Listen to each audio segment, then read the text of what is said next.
Stop. You haven't subscribed to the channel yet. Subscribe now. We have new stories every day. Now, let's go.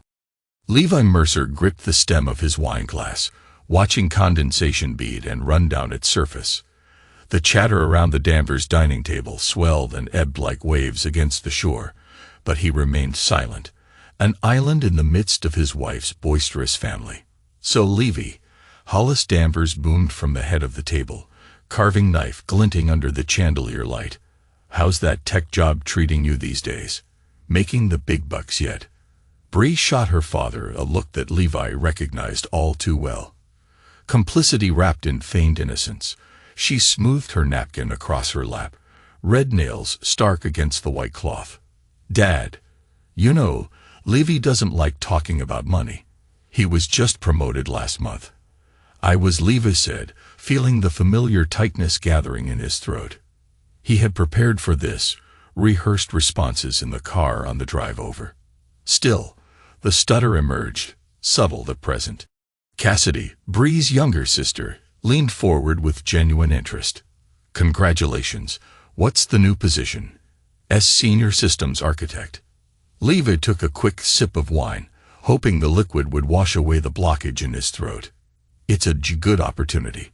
Well, look at you, Hollis said, sawing through his ham with unnecessary force. Moving up in the world, might finally be able to get Bree that vacation house she's always wanted. Bree laughed, the sound musical yet somehow hollow. Let's not get ahead of ourselves, Dad. Mrs. Danvers passed a bowl of mashed potatoes toward Levi. More, dear. Thank you, he managed without stuttering. A small victory that no one but him would notice or celebrate. Dinner progressed with the usual rhythms of the Danvers household. Hollis dominating conversation, Bree performing as the charming daughter, Cassidy attempting to smooth rough edges, and Mrs. Danvers silently refilling plates and glasses. Levi had learned to navigate these waters over the 5 years of his marriage to Bree, finding the quiet moments, speaking only when necessary. When the main course plates were cleared and dessert was being prepared in the kitchen, Hollis raised his glass. I'd like to propose a toast. Everyone reached for their glasses. Levi's fingers found his, cool against his palm. To family, Hollis declared. The Danvers clan and our additions. He nodded toward Levi with something that wasn't quite respect. May the new year bring us all health, wealth, and maybe some grandkids. He winked at Bree. Your turn, Levi, Bree said, nudging him with her elbow. Say something. The table's attention swiveled toward him. 5 pairs of eyes waiting, judging. Levi began, then felt the familiar seize in his vocal cords. I do want to thank you for welcoming me into your home for Christmas. His pulse quickened, each syllable a mountain to climb. Family is important. And I'm grateful to be part of yours. The silence that followed lasted only seconds, but to Levi, it stretched like hours. Then Bree cleared her throat.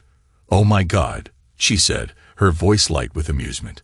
Let me translate what my husband is trying to say. She straightened in her chair, adjusted an invisible tie. And then, I do want to thank you. Her impression was exaggerated, grotesque.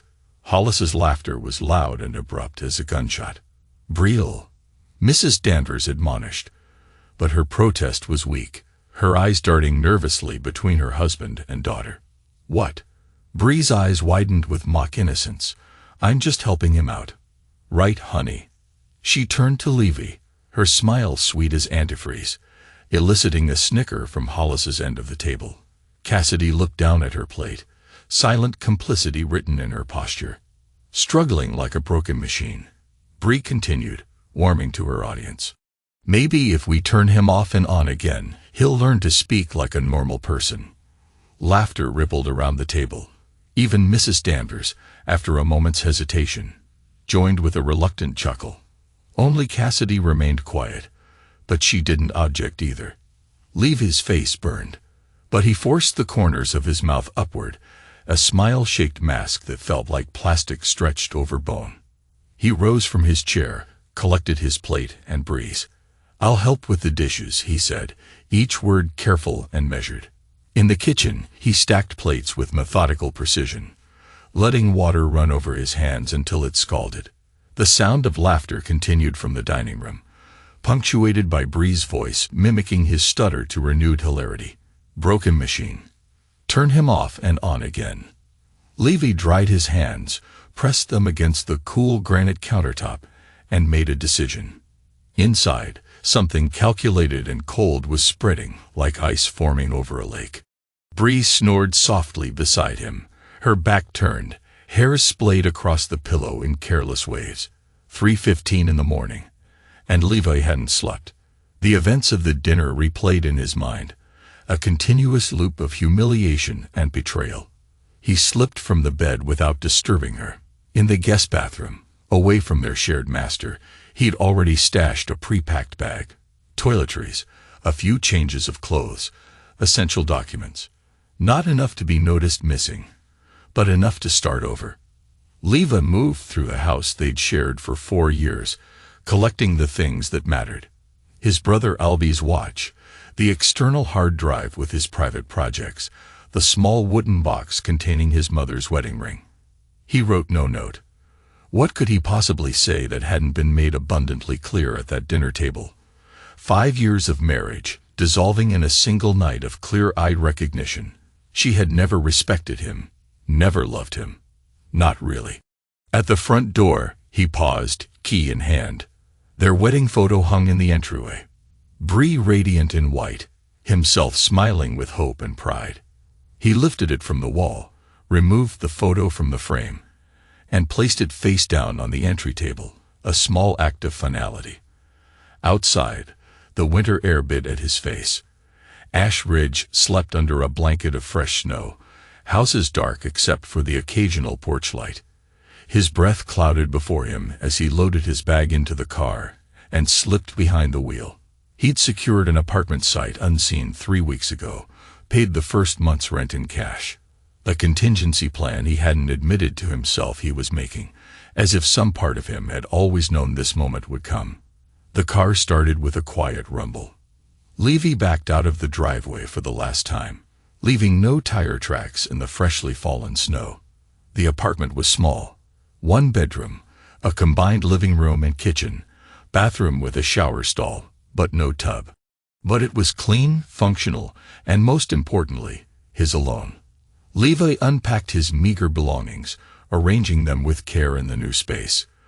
The watch went on the bedside table, the wooden box in the drawer beneath. The sun broke over Ash Ridge, painting the snow-covered town in shades of pink and gold. He sat at the window with a cup of coffee. His phone, switched off since leaving the house, remained dark on the table beside him. Memory carried him back 15 years to a high school hallway lined with metal lockers. Look at the RR retard trying to tea-talk. Jeremy Finch, varsity linebacker, 16 years old and already cruel beyond his years, had cornered Levy between classes. "Hey, dickhead." Albie's voice had cut through the gathering crowd of onlookers. 2 years older than Levi, broader in the shoulders, fearless where Levi was cautious. "Say that again, and you'll be drinking through a straw for the rest of the semester." Jeremy had backed down, muttering threats that everyone knew were empty. Albie had thrown an arm around Levy's shoulders, walking him to class. "You don't owe people understanding when they mock your wounds," Albie had told him later, sitting on the roof of their parents' house, sharing a stolen cigarette. "You don't owe them anything at all." Now, in the quiet of his new apartment, Levi whispered the words aloud. "I don't owe them anything at all." His phone blinked to life when he finally turned it on. 37 missed calls from Bree. 12 voicemails. 63 text messages, escalating from confusion to anger to pleading. The latest, sent an hour ago. "Where are you? Please come home. We could talk about this. I'm sorry." Levi blocked her number without reading the rest, then methodically blocked every member of the Danders family. He created a new email address, deactivated his social media accounts, and contacted his employer to request remote work due to family circumstances. They agreed, valuing his skills enough to accommodate the unusual request. He was erasing himself from Betrayal Mercer's life, piece by piece, connection by connection. In the days that followed, Levi established new routines. Morning coffee by the window, work at the small desk he purchased from a second-hand store, evening walks through unfamiliar neighborhoods, head down against the winter chill and the possibility of recognition. 2 weeks after Christmas, he visited Albie's grave for the first time since leaving Bree. The cemetery was peaceful under its blanket of snow, headstones rising like islands in a frozen sea. Levi brushed snow from his brother's marker, tracing the engraved letters with gloved fingers. Albert James Mercer, beloved son and brother. 1982 to 2019. I left her, Levi said aloud, his voice clear in the winter stillness. No stutter here, with no one to judge or mock. You were right about her. About all of them. The wind whispered through bare tree branches overhead. Nature's quiet acknowledgement. I should have listened to you from the beginning, Levi continued. You saw through her. Saw what I was too. He paused, searching for the word. Not blind. Not stupid. Too hopeful to see. Hope. Such a dangerous thing. It had led him into Betrayal's arms. Into her family. Into believing he could be accepted despite, or even with, a stutter. Hope had made him vulnerable. Never again. On his way back to the apartment, Levi passed a community center with a sign in the window. Speech therapy sessions. Tuesday evenings. He stopped, considering not to fix his stutter. He'd tried that before with minimal success, but perhaps to gain better control over it. To master clarity under pressure. To find the power in his pauses. It was a beginning. A month after his disappearance, Officer Reeves knocked on Levy's apartment door. Middle-aged with tired eyes and a perpetually rumpled uniform, he seemed uncomfortable with his assignment. Your wife filed a missing person report, he explained, standing awkwardly in the doorway. Says you vanished Christmas night. As you can see, I'm not missing, Levy replied, gesturing to his clearly inhabited apartment. I left of my own free will. Mind if I ask why? Officer Reeves didn't step inside, respecting the boundary Levi had established with his body language. I'd rather not discuss my private matters. The officer nodded, making a note in a small pad. She's worried about you. She shouldn't be. Will you at least let her know you're alive and well? Save the department some paperwork. Levi considered this, then shook his head. No, I'm exercising my right to privacy. I'm an adult of sound mind, as you can confirm. And I choose to have no contact with Betrayal Mercer. Officer Reeves sighed, but didn't argue. Fair enough. I'll let her know you've been found and are choosing no contact. But don't be surprised if she keeps trying. I've blocked her number, Levi said. And if she comes here, I'll file for a restraining order. After the officer left, Levi sat by the window, watching snow begin to fall again. The branch of a nearby maple tree tapped against the glass with each gust of wind, like fingernails seeking entrance. But he was under no illusions. This was just the beginning. Bree wouldn't accept his departure so easily. She wasn't used to losing, to being left, to having her desires thwarted. And when Betrayal Danvers Mercer didn't get what she wanted, she became dangerous. Let her come, he thought. I'm not the same man who left that dinner table. I'm becoming something else, something that doesn't break, something she can't turn off and on again. February in Ash Ridge brought freezing rain that encased the town in a glittering shell of ice. Levi watched it form from his apartment window, coating tree branches and power lines with crystalline armor. His phone buzzed with a text from a number he didn't recognize. It's Cassidy. Got a new phone. Need to talk to you. Please. Levy's thumb hovered over the block button, then paused. Cassidy had been there at the dinner, had witnessed his humiliation, had said nothing in his defense. But unlike Bree or Hollis, she hadn't actively participated. Still, she was a Danvers, blood running thick with the same casual cruelty. He blocked the number without responding. Later that afternoon, a knock at his door. When he checked through the peephole, no one was there, but a folded note had been slipped underneath. "Levy, I know you're in there. People are talking. They're saying you had some kind of breakdown. Mom and Dad are telling everyone you're mentally unstable. Please let me explain. Cassidy." He crumpled the note and threw it away. The next day, another one. "What Bree did was wrong. I should have said something. I'm sorry. Please call me. Cassidy." This one he burned in the sink, watching the edges curl and blacken before flushing the ashes down the drain. 3 days later, Elgin Price from next door, a retired professor with wild hair and perpetually ink-stained fingers, intercepted him in the building's cramped lobby. "Your sister-in-law has been asking around about you," Elgin said without preamble. "Blonde, about 30, looks like she could sell ice to Eskimos or break your heart without blinking." "That's Cassidy," Levi confirmed, shifting his grocery bag to his other arm. "Did you tell her anything?" "Not my business to tell," Elgin shrugged, "but thought you should know. She's persistent." Levi thanked him and retreated to his apartment, double-checking the locks. Cassidy's involvement was unexpected. She had always been Bree's shadow, the quieter sister content to bask in the reflected glory of Breel's charisma. That night, he heard it for the first time. The sound of Bree's voice carrying through the night air.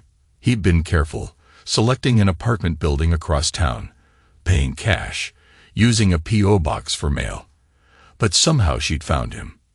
"Levy," her voice echoed in the parking lot below. "I know you're in there. You can't just disappear." He didn't approach the window. Didn't give her the satisfaction of seeing his silhouette. Instead, he sat perfectly still at his kitchen table, listening. "This is ridiculous. It was a joke. One stupid joke and you blow up our entire marriage." Her voice grew louder, angrier as the silence from his apartment continued. 5 years, Levi. 5 years, and you don't even have the decency to leave a note. To talk to me like an adult. You're proving everyone right about you. The sound of something hitting the building. A rock or ice ball thrown in frustration. "Fine. Hide in there. Run away from your problems like you always do. You think this makes you strong. It makes you a coward." Eventually, a car engine started. Tires squealed against ice as she drove away. Levy released the breath he'd been holding, unclenched his fists to find half-moon indentations where his nails had dug into his palms. The next morning, Elgin knocked on his door. "Got a security system you might be interested in," he said when Levi answered. "Nothing fancy. Just some cameras that connect to your phone. After last night's performance, figured you might want eyes on your parking lot." "Why are you helping me?" Levy asked, genuinely puzzled. They'd exchanged no more than brief greetings before this. Elgin scratched his stubbled chin. "Let's just say I recognize the look of a man who's done being everyone's punching bag." He offered a lopsided smile. "Also, your ex woke me up, and I'm a vengeful old bastard when it comes to my sleep." The cameras were installed that afternoon, and Levy gave Elgin a bottle of scotch in thanks. An unexpected alliance, but a welcome one. Over the following weeks, Bree's presence became a regular occurrence. Notes shoved under his door. Late-night shouts from the parking lot. Once, flowers left outside with an apology card that read simply, "I miss you. Please talk to me." He disposed of them all without response. At work, things became complicated. Bree had called his office, spinning tales of mental health crises and family emergencies. His direct supervisor, Karen, approached him during a video call. "Levy, I need to ask, is everything all right at home? Your wife has been calling, and she seems extremely concerned." "She's not my wife anymore," Levy replied, keeping his voice steady. "We're separated. She's having trouble accepting that." Karen's expression softened with understanding. "I'm sorry to hear that. Do you need any support? Time off?" "No," Levi said firmly. "Work is the one normal thing in my life right now. I'd like to keep it that way. Of course, just let me know if that changes." As winter melted into spring, the gossip in Ash Ridge evolved. Levi heard snippets from Elgin, who seemed to delight in collecting the various versions of his disappearance circulating through town. According to the ladies at the book club, you had a full psychotic break, Elgin reported, chuckling as they set up a chessboard on his cluttered balcony. Apparently you're living in the woods, writing manifestos on tree bark. Levi moved a pawn forward. And what does Brielle say to that? Oh, she's playing the concerned, long-suffering wife. Claims you've struggled with your mental health for years, that the holidays triggered some kind of episode. Elgin captured the pawn with a satisfied smirk. But people are starting to talk. They remember how she used to treat you in public. Little comments, little jabs. Nobody likes a bully, even a pretty one. The knowledge that Bree was losing social standing shouldn't have satisfied him as much as it did. But Levi savored it nonetheless, a small taste of what was to come. On a Tuesday evening in early April, Levi attended his first speech therapy session at the community center. The group was small, 5 other adults, ranging in age from their 20s to their 60s, all dealing with various speech impediments. The therapist, Dr. Marina Chun, was in her 40s with calm eyes and a direct manner that Levi appreciated. No empty platitudes or false promises of miraculous cures. Speech is power, she told the group during their first session. Humans communicate in many ways, but in our society, verbal communication carries particular weight. Our goal isn't to erase your stutter or lisp or unique speech pattern. It's to give you control over it, to find your voice and your power within it. Levi practiced breathing techniques, mouth exercises, and strategies for managing stress during speech. He learned to embrace the pauses his stutter created, to use them intentionally rather than fighting against them. A pause can be powerful, Dr. Chun told him during a one-on-one moment. It creates anticipation, makes people listen more closely to what follows. Many great orators use deliberate pauses for dramatic effect. The idea resonated with him, transforming what had always been a weakness into a potential strength. After a therapy session in late April, Levi spotted a familiar figure leaning against a car in the community center parking lot. Jory Lang, Albie's former girlfriend. They hadn't spoken since Albie's funeral 5 years ago. She straightened when she saw him, tucking the strand of auburn hair behind her ear. I thought it was you, she said, approaching with cautious steps. I volunteer at the center on Thursdays. Cassidy mentioned she'd seen you here. Levi's guard immediately went up. Are you reporting back to the Danvers family now? Jory's eyebrows rose. No, absolutely not. I ran into Cassidy at the grocery store. She's worried about you. I don't need her worry. Fair enough. Jory didn't push, didn't press for explanations. It was one of the things Albie had loved about her. Her ability to respect boundaries. It's good to see you, Levi. You look different. Different, he supplied. I was going to say more yourself. She smiled slightly. Albie would be glad. The mention of his brother created a momentary crack in Levi's carefully constructed armor. Would he? He always wanted you to stand up for yourself more.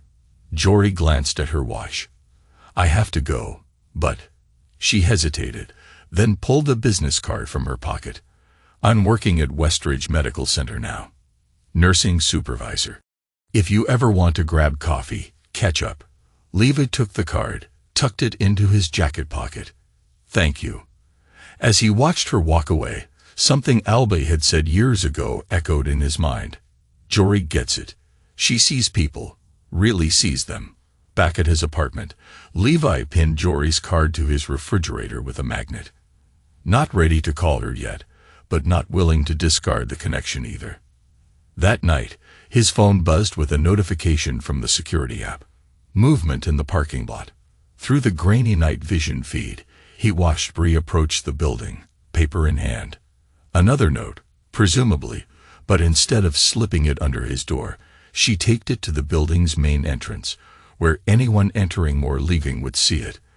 The next morning, he retrieved it before any of his neighbors could read its contents. I know you're hurting. I know I hurt you, but disappearing like this is cruel. My therapist says you're punishing me to make yourself feel powerful. Is it working, Levi?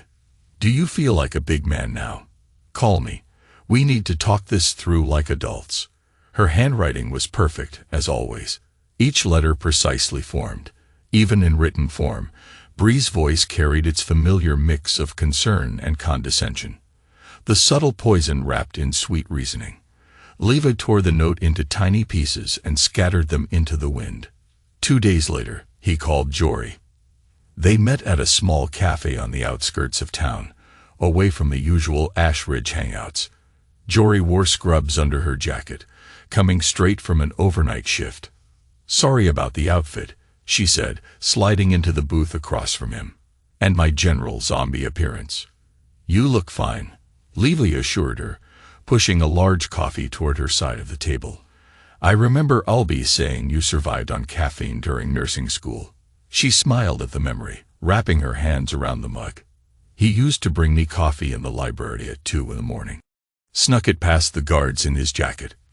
For a while, they traded stories about Albie, his terrible singing voice, his habit of adopting stray animals, the time he'd nearly burned down their apartment trying to make Jory a birthday cake. I miss him, Jory said, finally, her voice soft with old grief. Every day. Levi stared into his coffee. He would have known what to do about Bree. He always saw through her. Jory's expression sharpened. What happened, Levi? Last I heard, you two were the perfect couple. Perfect on the outside, rotting underneath. The words came easier than expected. The stutter minimal. She mocked me at Christmas dinner. My stutter in front of her whole family. Turned it into a show. Jory's face darkened with anger. That which. The simple validation, the immediate taking of his side, loosened something in Levi's chest. She said I was like a broken machine, that maybe they should turn me off and on again to fix me. And you left. Jory guessed. That night. No note, no explanation. Just disappeared. Levi nodded. Good for you. Really? Levi raised an eyebrow. Most people would say I should have talked to her. Tried to work it out. Most people haven't been systematically degraded by someone who claimed to love them. Jory's voice was matter of fact. Besides, Albie told me years ago how she treated you. How she helped you finish sentences in public. Make little jokes at your expense. He hated it. This was news to Levi. He never said anything to me. He said you'd defend her, that you couldn't see it. She reached across the table, briefly touched his hand. I'm glad you finally did. They met for coffee again the following week, and then dinner the week after that. Not dating. The ghost of Albie stood between them. A connection and a barrier both. But friendship blooming in the space where grief had once consumed all the oxygen. One evening in late May, Jory helped him practice a speech Dr. Chun had assigned. A 2-minute presentation on any topic of his choosing. Levi had selected the history of encryption, a subject he knew intimately from his work. That was good, Jory said after his first attempt in her living room. But you're rushing through the technical terms. Try to slow down, lean into it. I rush when I feel this stutter coming, Levi admitted. Don't. Slow down, make them wait for it. You know this stuff better than anyone they've ever met. Make them earn the knowledge. They practiced for hours, Jory pushing him to embrace the pauses, to own them rather than fear them. By midnight, he could deliver the entire speech with only 3 noticeable stutters, each one handled with dignity rather than shame. You're getting really good at this, Jory said, impressed. Planning to give TED talks soon. Levi smiled, a genuine one that reached his eyes. Nothing that ambitious. Just want to be ready for when the time comes. Ready for what? Confrontation, he said simply. Revenge. Jory studied him for a long moment. Levi, what exactly are you planning? Nothing illegal, he assured her. Just justice. On my terms. Be careful, she warned. Revenge can consume you if you let it. I'm not consumed, Levi said. I'm focused. But that night, as he drove home, Jory's warning echoed in his mind. Was he letting vengeance consume him? Or was he finally claiming the power that had been denied him for so long? The answer, he decided, would lie in the execution, not in blind rage, but in calculated, measured response. Not destruction for its own sake, but consequences precisely calibrated to the crime. Bree had humiliated him publicly. Justice would require the same. June brought summer heat to Ash Ridge, the kind that shimmered above asphalt and made tempers flare. Levy's apartment had no air conditioning, so he spent his evenings on a small balcony, laptop open, security feed running in the background. Bree's visits had become less frequent, but more erratic. Sometimes weeks would pass with no sign of her. Then she would appear 3 nights in a row, alternating between tears and rage. Elgin emerged onto his adjacent balcony with 2 beers, handed one to Levi. Your stalker's been quiet lately.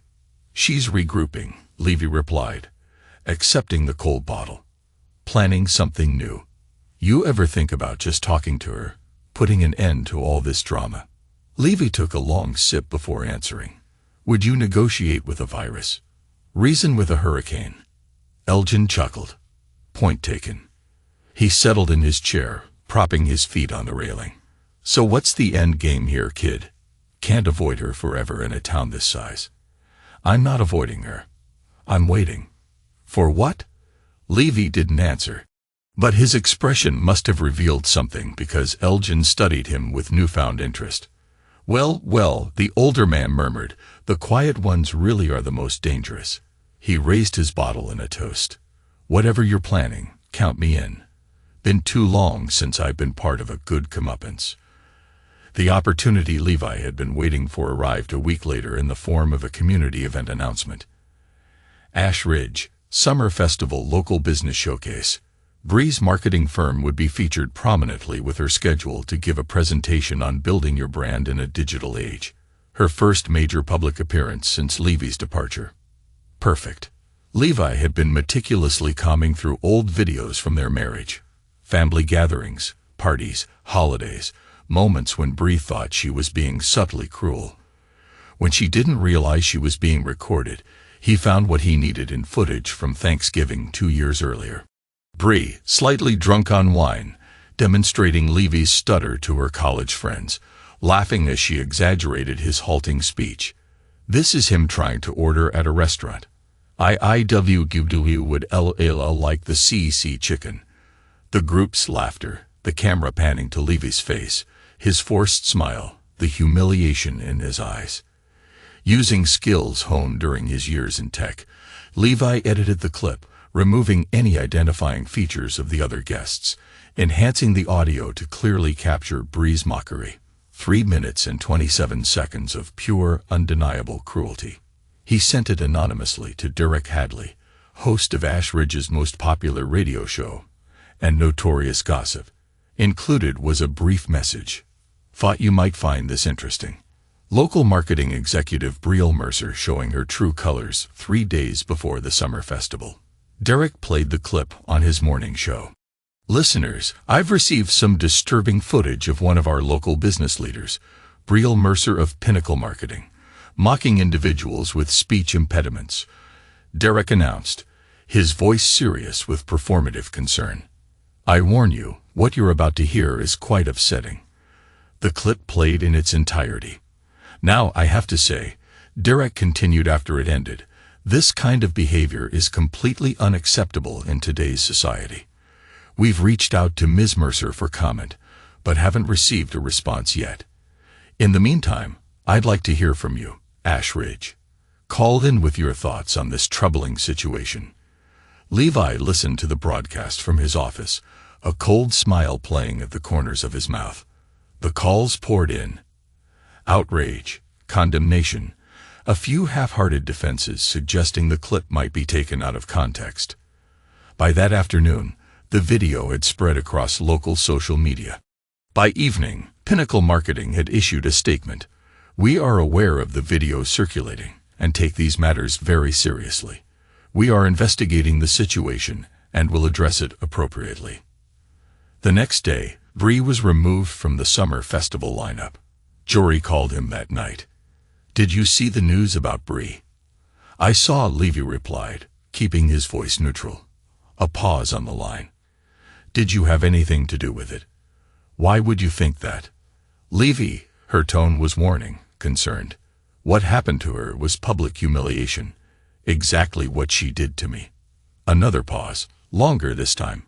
"I understand why you'd want revenge. But this path, it doesn't lead anywhere good. It leads to justice," Levi countered, "to consequences for actions, something Braille Danvers has never experienced in her entire privileged life." "And when does it end?" Jory asked softly. "When is it enough?" The question hung between them, unanswered. The fallout continued over the following days. Pinnacle Marketing placed Bree on administrative leave pending review. Several local businesses withdrew their accounts from the firm, citing concerns about values alignment. Cassidy appeared at his door again, eyes red-rimmed from crying. "Please talk to me, Levy. Just 5 minutes." This time, surprisingly, he let her in. She stood awkwardly in the center of his sparse living room, twisting her hands together. "Did you release that video?" she asked without preamble. "What matter if I did?" Levi countered, remaining standing, maintaining the power dynamic. "Bree's falling apart. Dad's furious. The family name is being dragged through the mud." "The precious Danvers name," Levi interrupted, voice soft but cutting. "Always the most important thing, isn't it? More important than kindness, more important than decency." Cassidy flinched. "What happened at Christmas was wrong. I should have said something. I'm sorry. But you didn't say anything. You sat there and watched, just like you always do. That's not fair." "No, it's perfectly fair." Levi stepped closer, his stutter completely absent in the face of righteous anger. "You watched her humiliate me for years. Little comments, little jabs, death by 1,000 cuts, and you never once spoke up." Tears spilled down Cassidy's cheeks. "I was afraid of her too," she whispered. "Of Dad. Of disappointing them. You don't know what it's like to grow up in that house. I lived with her for 5 years. I have some idea." Cassidy wiped her tears with the back of her hand. "What do you want, Levy? An apology?" "Fine. I'm sorry. I'm so sorry. Is that enough? Will you call off whatever campaign you're running against my sister now?" Levy regarded her silently for a long moment. "Did you know Albie recorded that Thanksgiving dinner 2 years ago? The one where Bree mocked my stutter for her friend's entertainment." Cassidy paled. "What?" "He didn't trust her. Never did. Kept the video as insurance, he called it. In case I ever needed to see the truth." Levi smiled thinly. "Turns out he was right. Please, Levy, whatever you're planning next, don't. It's enough. She's suffering." "Not nearly enough," Levy replied coldly. "And I'm just getting started." After Cassidy left, Levi sat alone in his apartment, replaying the conversation. Her tears, her pleas, her confession of fear, none of it moved him. 5 months ago, it might have. Before Christmas dinner, before turn him off and on again. But not now. Not ever again. His phone buzzed with a text from Jory. "Heard Cassidy visited you. You okay?" "Fine," he texted back. "Working? On revenge or actual work?" "Both." A pause, then, "Coming over, bringing pizza. No arguments." Despite himself, Levi smiled. She was so like Albie sometimes. Pushy in the gentlest way, caring without smothering. When she arrived, they ate on the balcony, watching the sunset paint the sky in shades of orange and pink. "I heard through hospital gossip that the Danvers family is hosting a big reunion next month," Jory mentioned casually. Too casually. 4th of July weekend, all the extended family coming to town. Levi set down his pizza slice. "Where did you hear that? Hollis had a minor procedure last week. Wouldn't shut up about it to the nurses. The perfect stage for the final act of his revenge." Bree and Hollis surrounded by family at their most vulnerable and visible. "Thank you for telling me," he said. Jory studied his face. "You're really going through with this, aren't you? Whatever this is, I have to." "No, you don't." She reached for his hand. "You could walk away. Start fresh somewhere else. Leave Ash Ridge and the Danvers family behind. And let them win. Let them continue thinking they can treat people like that without consequences. This isn't about them anymore," Jory said gently. "It's about you. What carrying all this anger is doing to you." Levi withdrew his hand. "I'm fine." "Are you? When's the last time you laughed?" Levi really laughed. He couldn't remember. "Albie wouldn't want this for you," she continued. "He'd want you to be happy, to move on." "Don't." Levi's voice hardened. "Don't use him against me. You don't know what he would want." "I knew him better than most," Jory countered, hurt flashing in her eyes. "And he loved you more than anything. He would hate seeing you consumed by vengeance." They finished their meal in uncomfortable silence. The easy camaraderie of recent weeks strained by the fundamental disagreement between them. As Jory was leaving, she paused at the door. "Whatever you're planning, just be careful it doesn't destroy you too." After she left, Levi returned to his laptop, to the speech he'd been crafting for weeks. Each word chosen with precision, each pause strategically placed for maximum impact. The Danvers family reunion would be a stage, and he would deliver the performance of his life. July arrived with a heat wave that settled over Ash Ridge like a heavy blanket. Levi increased his speech therapy sessions to twice weekly, determined to perfect his delivery before the Danvers reunion. Dr. Chin noticed his intensified focus. "You've made remarkable progress," she told him after a particularly grueling session. "But I'm curious about what's driving this sudden push." "I have an important presentation coming up," Levi replied, not entirely a lie. "Something for work. Something more personal." Dr. Chin studied him with professional concern. "Levi, speech therapy isn't just about technique. It's also about healing the emotional wounds that our speech differences have caused. I've noticed you're very focused on performance, on control, but less willing to discuss the underlying feelings." "The feelings aren't relevant," Levi said dismissively. "Control is what matters." "Control is important," she agreed. "But so is processing trauma. Have you considered that mastering your stutter won't necessarily heal the pain of being mocked for it?" Levi gathered his notes, uncomfortable with the direction of the conversation. "Thank you for today's session, Dr. Chin. I'll see you Thursday." Outside the community center, he found Elgin waiting, leaning against his battered Volvo. "Thought I might find you here," the older man said. "Got some news you might want to hear." They drove to a diner on the outskirts of town, where they could talk without risk of being overheard. Over coffee and pie, Elgin shared what he'd learned. The Danvers reunion is set for July 3rd at Hollis's lake house. Big affair, about 50 family members expected, plus close friends. They're having it catered by Marcel's. "How did you find this out?" Levi asked, impressed despite himself. Elgin grinned. "My ex-wife's sister does the books for Marcel's. I may have rekindled that particular family connection recently." And they mentioned the guest list. Even better, they're short-staffed and looking for extra servers for big events that weekend. Elgin slid a folded paper across the table. "Application form, in case you know anyone looking for temporary work who might want access to a certain family gathering."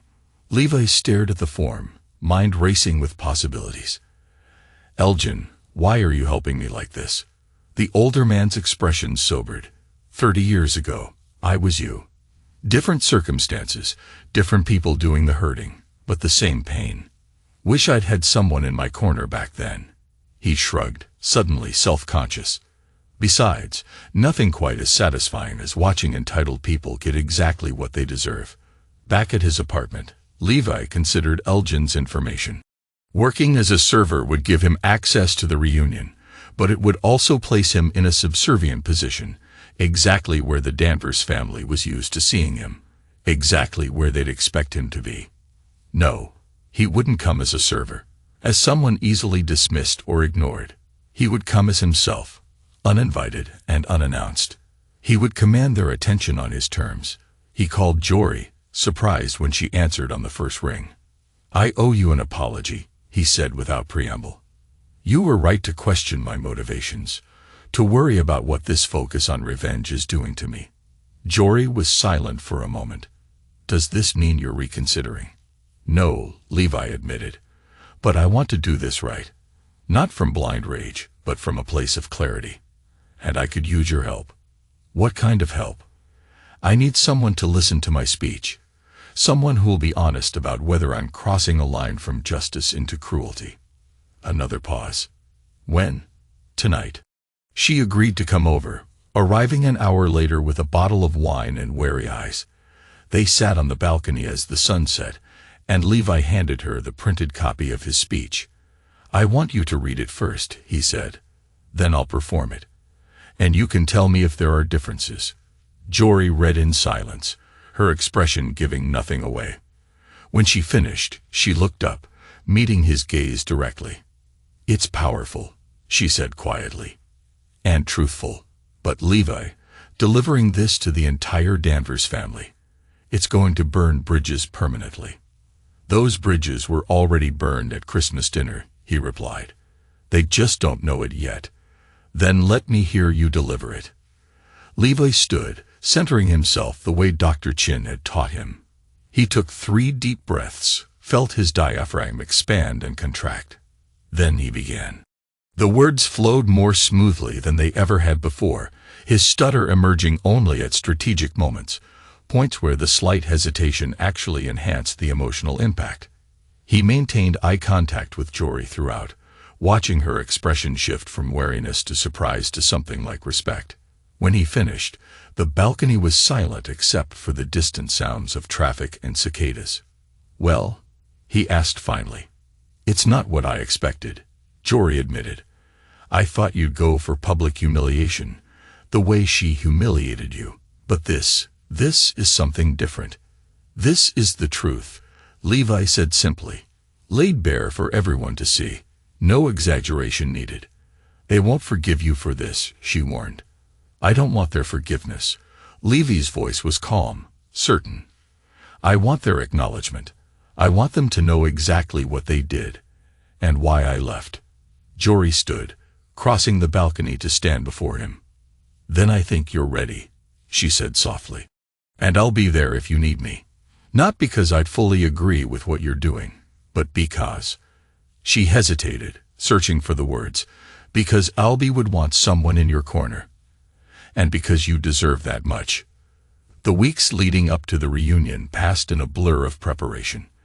Levi rehearsed his speech daily, sometimes with Jory or Elgin as his audience, sometimes alone before the bathroom mirror. He purchased a new suit, charcoal gray with a subtle blue pinstripe, had his hair cut, beard trimmed to precision. The night before the reunion, Jory stayed late at his apartment, running through final preparations. "How will you get in?" she asked. "Security might be an issue." "Cassidy," Levi replied. "She's been trying to make amends for months. I called her this afternoon, told her I'm ready to talk. She's meeting me at the side entrance at 2 p.m. "You're using her," Jory pointed out, frowning. "She used me for years as a buffer between herself and Bree's cruelty," Levi countered. "Let's call it even." Jory shook her head, but didn't argue. "What's your exit strategy?" "After the speech, things could get ugly. I'll have my car waiting in the public lot across from the lake house. Once I've said my piece, I leave. Simple. And if Hollis tries to stop you—" "The man has a temper, Levi." "Let him try." Levi's voice was cold with certainty. "I'm not afraid of him anymore." Later, alone in his apartment, Levi stood at the window, watching lightning flicker on the horizon, a summer storm building in the distance. 6 months since Christmas dinner. 6 months of planning, preparing, transforming himself from victim to avenger. Tomorrow, it would end. Tomorrow, The Danvers family would learn exactly what happened when you tried to turn Levi Mercer off and on again. July 3rd dawned clear and hot, the promised storm having passed to the north overnight. Levi woke early, mind sharp with purpose, body humming with controlled energy. He dressed with methodical care. New suit, crisp white shirt, tie the exact blue of his eyes. In the bathroom mirror, he studied his reflection. The man who looked back at him bore little resemblance to the one who had slipped away from Bree's house 6 months earlier. This man stood straighter, his gaze direct and unflinching. This man knew his worth. The lake house came into view as Levi crested the final hill, a sprawling cedar and glass structure perched on the shores of Lake Stillwater. Cars lined the driveway and spilled onto the public access road, the Danvers clan out in force, plus friends and business associates invited to witness the family's prosperity and harmony. Levi parked in the public lot as planned, checking his phone to find a text from Cassidy. "I'm at the side gate. Where are you?" "5 minutes away. Wait for me," he replied, adjusting his tie one final time before exiting the car. The July heat enveloped him immediately, but he didn't sweat. Cool purpose sustained him as he walked the path toward the lake house, rehearsing his opening line silently. Cassidy spotted him before he saw her, hurrying down the path to intercept him. She wore a summery floral dress, hair pulled back in a neat ponytail, the very picture of wholesome family celebration. "Levi," she greeted him, voice low and nervous. "I'm so glad you came. I really think if you and Bree just talk." "Is everyone here?" he interrupted, scanning the property beyond her. "Yes, we just finished lunch. People are having drinks on the back deck now." She frowned slightly, taking in his formal attire. "You're very dressed up. I told everyone you were coming casually." "You told them?" A flicker of annoyance disrupted his careful calm. "Just that you'd agreed to talk. That we might be able to work things out as a family." Cassidy reached for his arm. "Levi, Bree's been through a lot since that video leaked. She lost her position at Pinnacle. She's been seeing a therapist. She's trying to change." "Too late," Levi said simply, gently removing her hand from his sleeve. "Are you going to let me in? Or should I find another way?" Something in his tone made Cassidy step back, really seeing him perhaps for the first time. "What are you planning?" "The truth, Cassidy. That's all. Just the truth in front of witnesses." She hesitated, clearly conflicted, then sighed in resignation. "This way." They walked together along a flagstone path that curved around the side of the house, the sounds of music and conversation growing louder as they approached the back deck. Levi's heartbeat remained steady, his breathing controlled as they rounded the corner. The gathering came into view. Dozens of people scattered across the multi-level deck and manicured lawn, drinks in hand, laughter rising in the summer air. Hollis stood near the grill, holding court with a group of middle-aged men who laughed too loudly at his jokes. Mrs. Danvers flitted between groups, the perfect hostess. And Bree stood alone at the deck railing, staring out at the lake, a glass of white wine dangling from her fingers. She'd lost weight, Levi noted dispassionately. The summer dress she wore hung loosely on her frame, and her hair lacked its usual perfect styling. The group nearest the path noticed him first, conversation faltering as recognition dawned. The silence spread outward in ripples, until even Hollis turned to see what had captured everyone's attention. "Levi," Bree breathed, the wine glass slipping from her fingers and shattering on the deck. No one moved to clean it up. Hollis recovered first, setting down his spatula and moving toward Levi with forced joviality. "Well, look who decided to rejoin the land of the living. Cassidy said you might stop by." His voice boomed across the suddenly quiet gathering. "Get this man a beer, someone." Levi remained where he was, just at the edge of the deck. "No beer for me, thanks. I won't be staying long." "Nonsense," Hollis insisted, closing the distance between them. "Your family. Of course you're staying." "I'm not family," Levi replied evenly. "I never was." The statement hung in the air, heavy with implication. Bree took a step forward, her face a complex mix of hope and weariness. "Levy," she said, louder this time. "Can we talk privately?" "No, Brielle," he answered, his voice carrying across the deck without him having to raise it. No stutter, no hesitation. "What I have to say, I'll say in front of everyone." Hollis's jovial mask slipped, revealing the anger beneath. "Now listen here, boy." "No, you listen." Levy cut him off, stepping onto the deck, claiming the space. "For once in your life, Hollis, you're going to listen to someone else speak." The gathering collectively held its breath. Levy surveyed the crowd, relatives he recognized from holidays and weddings, friends of the family who had witnessed his humiliation over the years, strangers who were about to learn exactly who the Danvers family really was. Perfect. Levy moved to the center of the deck, positioning himself where everyone could see and hear him. The crowd parted unconsciously, creating a circle around him. Out of the corner of his eye, he spotted Jory slipping into the gathering, standing near the back for support as promised. 6 months ago, he began, his voice clear and measured. "I sat at the Danvers family Christmas dinner table. It was my 5th Christmas with Brielle, my 3rd as her husband. I was asked to make a toast." Brielle took another step forward, panic flashing in her eyes. "Levy, please," he continued as if she hadn't spoken. "When I stood to speak, my stutter, the speech impediment I've had since childhood, emerged as it often does in moments of stress or public attention."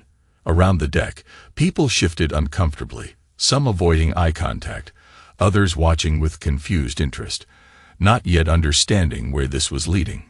"Brielle," Levy said, turning to face his wife directly, decided this was the perfect opportunity for entertainment. She mimicked my stutter, exaggerated it for laughs, called me a broken machine, suggested they turn me off and on again to fix me. Gasps and murmurs rippled through the crowd. Mrs. Danvers pressed a hand to her mouth. Hollis's face darkened with anger. "Now you might think that's just one incident, one bad moment. Everyone says hurtful things sometimes." Levy's gaze swept the gathering. "But that night wasn't an isolated incident. It was simply the moment when I finally recognized the pattern that had defined our marriage from the beginning." He took a deliberate pause, letting the silence emphasize his next words.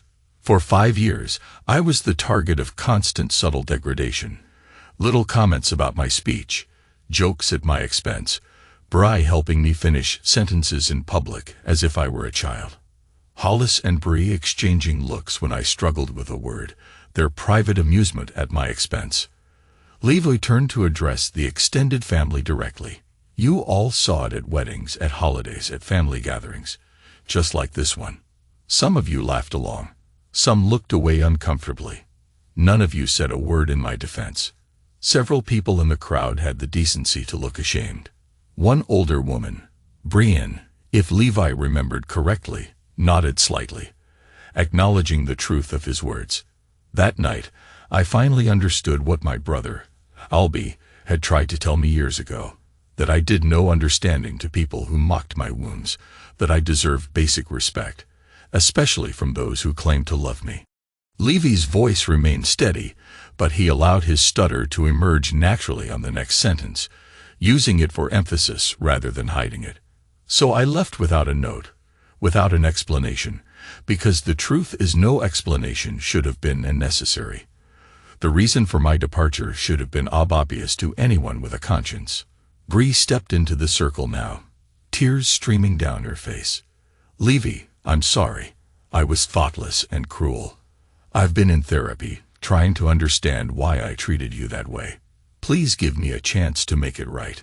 "There's nothing to make right, Brielle," Levy replied calmly. "Our marriage is over. I'm not here for reconciliation." "Then why are you here?" Hollis demanded, moving to stand protectively beside his daughter.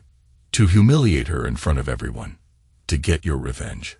"Not revenge," Levy corrected. "Acknowledgement. I want everyone here to understand exactly what happened and why I left." I want the truth to be spoken aloud, just once in this family where secrets and cruelty hide behind smiles and social niceties. He straightened his shoulders, gaining strength with each word. You tried to break me because I paused when I spoke, but now you'll remember every word I say clearly. The impact of his statement was visible on every face in the gathering. Several guests glanced at each other uneasily. An older couple near the back quietly gathered their things and slipped away. A crack had formed in the perfect facade of the Danvers family, and it was spreading. That's enough. Hollis stepped forward, grabbing Levi's arm. You've said your piece. Now get out before I throw you out. Levi looked pointedly at Hollis's hand until he removed it. I'm leaving, Hollis. But know this. I'm not the weak, accommodating man you remember. I don't fear you. I don't need your approval or acceptance. And I certainly don't forgive you. He turned back to address the entire gathering one final time. Judge for yourselves what kind of family mocks a disability for entertainment, what kind of father encourages his daughter's cruelty, what kind of people you want to associate with going forward. With that, Levi straightened his tie, nodded once to Jory at the back of the crowd, and walked calmly through the parting guests toward the side path. Behind him, shocked silence gave way to urgent whispers and muffled conversations. As he reached the edge of the property, Cassidy caught up with him, breathless and wide-eyed. Levy, wait. He paused, turning to face her. What is it, Cassidy? She hesitated, conflict evident in her expression, then seemed to come to a decision. I have something you should see, something that proves everything you just said. Cassidy's hands trembled as she pulled a flash drive from her purse. I've been keeping this since Christmas, she explained, voice low and rushed. I didn't know what to do with it, whether I should give it to you or destroy it. What is it? Levy asked, though he already suspected the answer. I record all our family gatherings, Cassidy admitted. Dad doesn't know.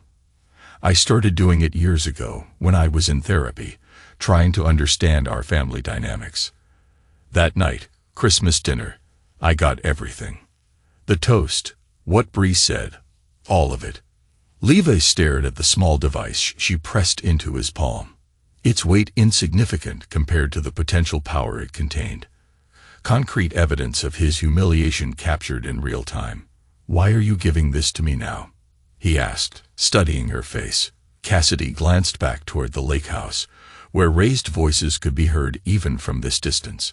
Because you were right. About all of it. The way they treated you, the way I stood by and did nothing. She met his eyes directly. I've spent my whole life enabling Bri and Dad's behavior. Maybe it's time someone held them accountable. Levy pocketed the flash drive. Thank you. What will you do with it? I don't know yet, he answered honestly. As Cassidy turned to go back to the reunion, she paused. For what it's worth, I am sorry, Levy. Not just about Christmas, but about all of it. He nodded acknowledgement but offered no absolution. Goodbye, Cassidy. In his car, Levi sat for several minutes, processing what had just occurred. His speech had gone exactly as planned. Better, even. The shock on their faces, the dawning recognition in the eyes of their friends and family. It had been deeply satisfying, a release of 6 months of carefully controlled anger. And now this, Cassidy's gift, indisputable evidence of Bri and Hollis' cruelty. His phone buzzed with a text from Jory. You okay? That was intense. I'm fine, he replied. Meet me at my place in an hour. On my way. Levy drove home in a state of strange calm, as if a weight he'd carried for years had finally been set down. Not gone completely, he doubted it ever would be, but lighter now, manageable. At his apartment, he changed out of his suit into jeans and a t-shirt, then connected Cassidy's flash drive to his laptop. The video began playing immediately. The Danvers dining room from an angle that suggested the camera had been placed on a bookshelf. The image was clear, the audio crisp, every word, every laugh, every moment of that night, preserved in perfect digital clarity. When Jory arrived, he showed her the footage without comment. "Oh my God," she whispered as Bry's cruel imitation played out on screen. "It's even worse seeing it happen. Cassidy gave it to me after the speech," Levi explained. "She's been recording family gatherings for years, apparently." "What are you going to do with it?" Levi closed the laptop. "Nothing. The speech was enough." Jory looked surprised. "Really? After all this planning, all this focus on revenge, you have the perfect weapon right there." "It was never about revenge," Levi said, realizing as he spoke that it was true. "It was about being heard, about saying my piece without stumbling, without being interrupted or mocked. Today I did that. So it's over? Just like that?" "Not exactly." Levi smiled slightly. "There's one more surprise coming their way. I submitted that video anonymously to Bry's workplace yesterday." Jory's eyes widened.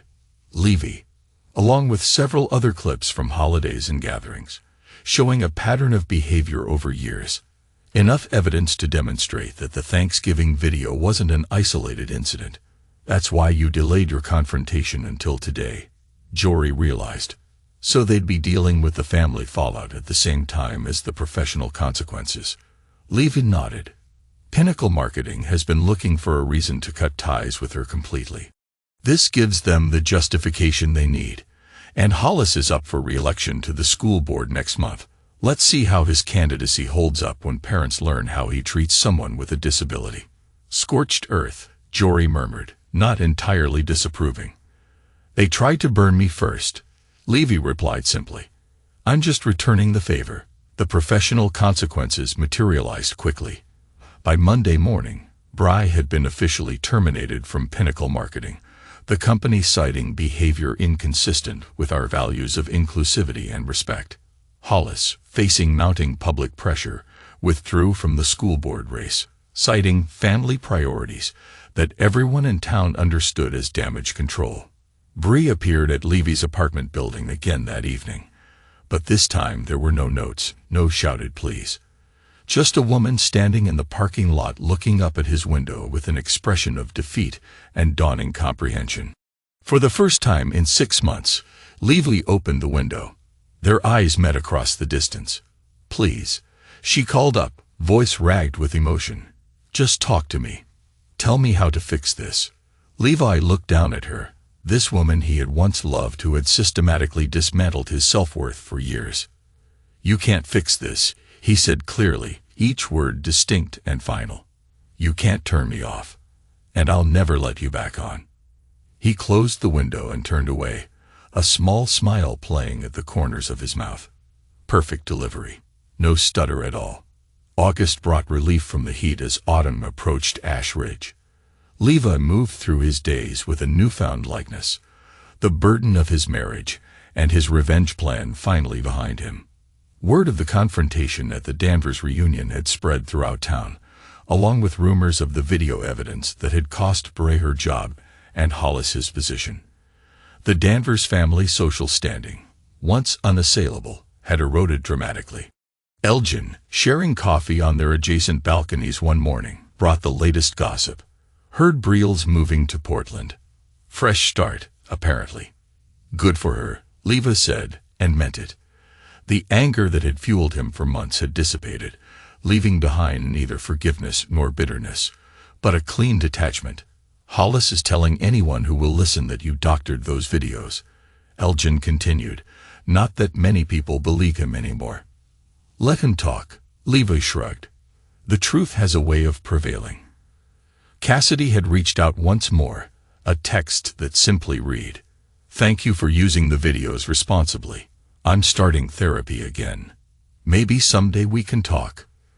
Levi hadn't responded, not ready for that bridge to be rebuilt, if it ever could be, but he hadn't blocked her number either. A small opening left for a future that remained to be written. Work had improved as well. With his stutter now a managed part of his speech, rather than a source of shame, Levi had taken on more client-facing responsibilities, even leading video presentations. His promotion to senior systems architect had been formalized, with a substantial raise that reflected his increased confidence and contributions. One Saturday in late August, Levi met Jory for lunch at their usual cafe. Their friendship had deepened over the months, careful and respectful of Albie's memory, but increasingly comfortable in its own right. "I have news," Jory announced as they settled at their table. "I've been accepted to that nurse practitioner program I told you about." "That's fantastic," Levi said warmly. "You'll be brilliant at it."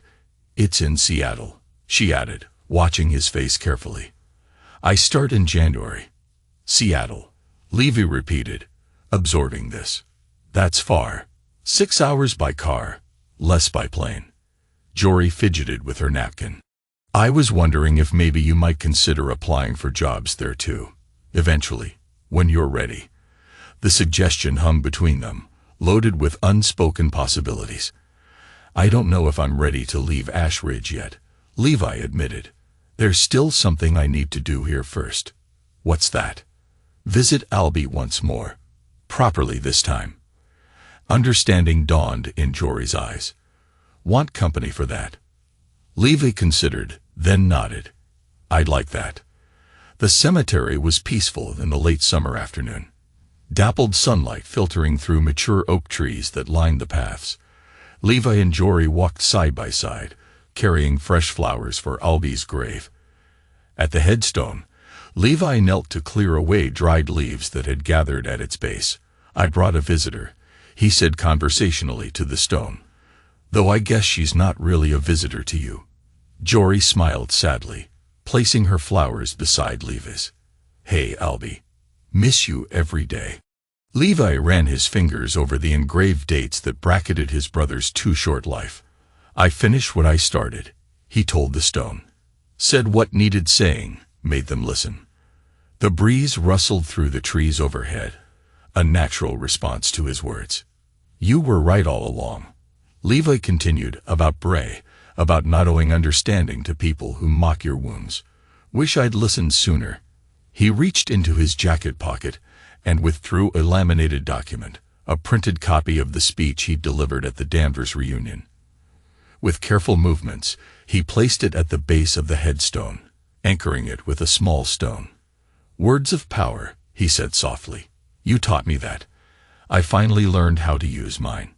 They stayed for nearly an hour, Levi sharing stories of Albie with a freedom he hadn't felt in years, his stutter emerging occasionally, but causing no self-consciousness or shame.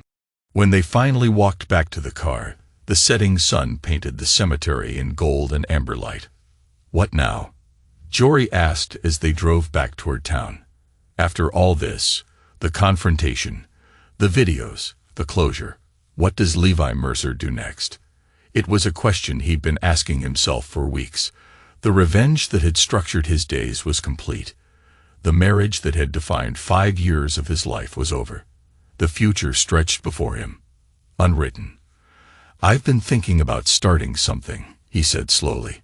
"A support group, maybe, or a podcast. Something for people who struggle with speech impediments, or who've been mocked for how they speak." "The pause is power," Jory suggested, smiling. "Has a nice ring to it." Levi laughed, the sound surprised out of him. "How did you know?" "That's exactly the name I was considering." "Because I know you," she replied simply. "Better than you think." As they drove through the gathering twilight, Levi felt something unfamiliar taking root inside him. Not hope exactly, which had betrayed him before, but possibility, a quiet revolution beginning, not with noise, but with clarity. The story of Levi and Brielle Mercer would be told in Ash Ridge for years to come, transformed in the telling but unchangeable in its essential truth. How a quiet man with a stutter had found his voice. How a cruel word had been answered with a powerful one. How a broken machine had rebooted itself on its own terms. And somewhere, Levi liked to think Albie was watching, smiling with pride at the man his little brother had finally become.